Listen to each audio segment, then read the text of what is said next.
तक जितना आप लोगों को पढ़ाया है उसमें से आप लोगों को करने के लिए कुछ अभ्यास देना चाहती हूँ, जिससे जो भी पढ़ा है उसमें आपको कोई समस्या आ रही हो तो आप पूछ सकें, और ज़्यादा से ज़्यादा आप अभ्यास करेंगे उतना ही ज़्यादा उसको समझ पाएंगे। तो मैंने जैसा शुरू में आपको कहा था कि इरविंग एम कोपी की पुस्तक आप ज़रूर ले लें, जिसका हिंदी अनुवाद संगमलाल पांडे जी ने किया है। इस इरविंग एम कोपी की पुस्तक के सभी अध्याय आपके सिलेबस में नहीं है, इसके केवल अध्याय आपके मैं आपको बता देती हूँ कौन कौन से अध्याय आपके सिलेबस में हैं। पहला चैप्टर है आपके सिलेबस में, फिर चौथा है, उसके बाद पाँचवा है, छठा है, 11वां, 12वां और 13वां। ये 7 ही चैप्टर आपके सिलेबस में हैं। पहला, चौथा, पाँचवा, छठा, 11वां, 12वां, 13वां। तो हमने पहला चैप्टर सबसे पहले किया, उसके बाद पाँचवां और छठा ये चैप्टर हमने किए हैं, और चौथा, 11वां, 12 ये सभी चैप्टर आपके निगमन से संबंधित हैं, और 11वां, 12वां, 13वां आगमनात्मक तर्क से संबंधित हैं।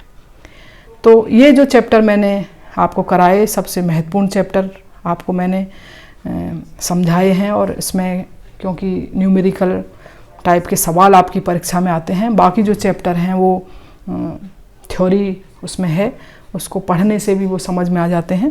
तो इनके मैं कुछ अभ्यास आपसे उम्मीद करूंगी कि आप उन अभ्यासों को करें। मैं आपको लिख देती हूँ, ये काम आपको करना है। जब भी कॉलेज खुलेंगे तो इन अभ्यासों को मुझसे आप चेक करवा सकते हैं, और कोई समस्या आती है तो आप पूछ सकते हैं। तो अध्याय प्रथम का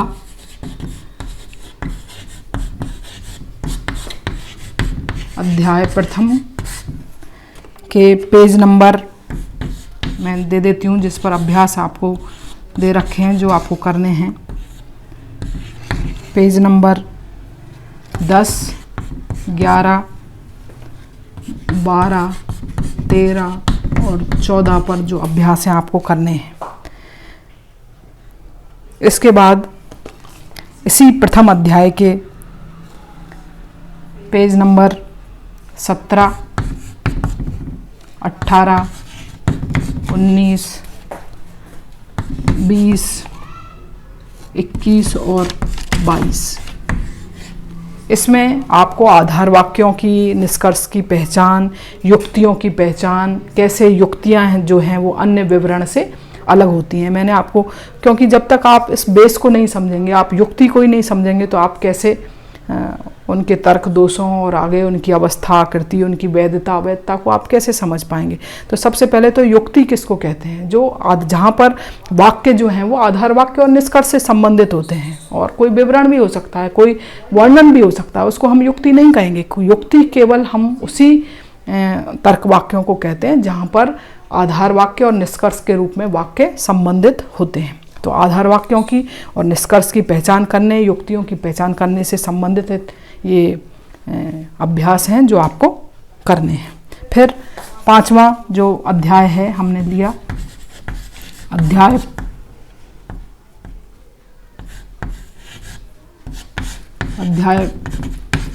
5 से आपको करने हैं पेज नंबर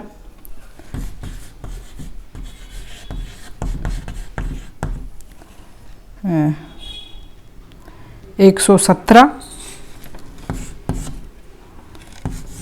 118, 124, 124 और 140 के ये जो अभ्यास हैं वो तर्क वाक्य और परंपरागत विरोध वर्ग जो आपको पढ़ाया गया था, तर्क वाक्यों का वर्गीकरण, उसमें गुण, परिमाण और व्याप्ति की बात जो मैंने आपको पढ़ाई थी उससे संबंधित अभ्यास है। फिर अध्याय 6 जो न्याय वाक्य से संबंधित है,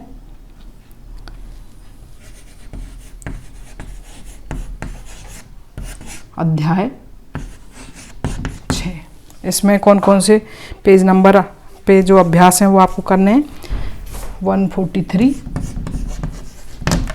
144, उसके बाद 156, जिसमें से पहला जो अभ्यास के आपके जो पहला सवाल था वो आपको बोर्ड पे मैंने करके बताया था। 156, 161, 162 और 163। इसमें आपको ये अध्याय छठा जो अभी हम पढ़ रहे थे, जिसमें वेन डायग्राम से उसको युक्ति को पहले मानक आकार में लिखना, उसके बाद उसकी अवस्था और आकृति को देखना क्या है, उसके बाद वेन रेखा चित्र के माध्यम से और नियम और तर्क दोषों को देखते हुए पूरी युक्ति को आपको उसकी वैधता और अवैधता की जांच से संबंधित ये अभ्यास हैं जो आपको करने हैं। जब भी कॉलेज खुलेगा तो ये अभ्यास मैं आपके चेक करूँगी, और कुछ भी समझ में नहीं आए तो आप फ़ोन पे ये कहीं दिक्कत आ रही हो तो समझ सकते हैं, या वापस अपना वीडियो देख के आप ये कर सकते हैं। लेकिन ये काम आपको अनिवार्य रूप से करना है। पुस्तक के केवल यही चैप्टर आपके सिलेबस में है।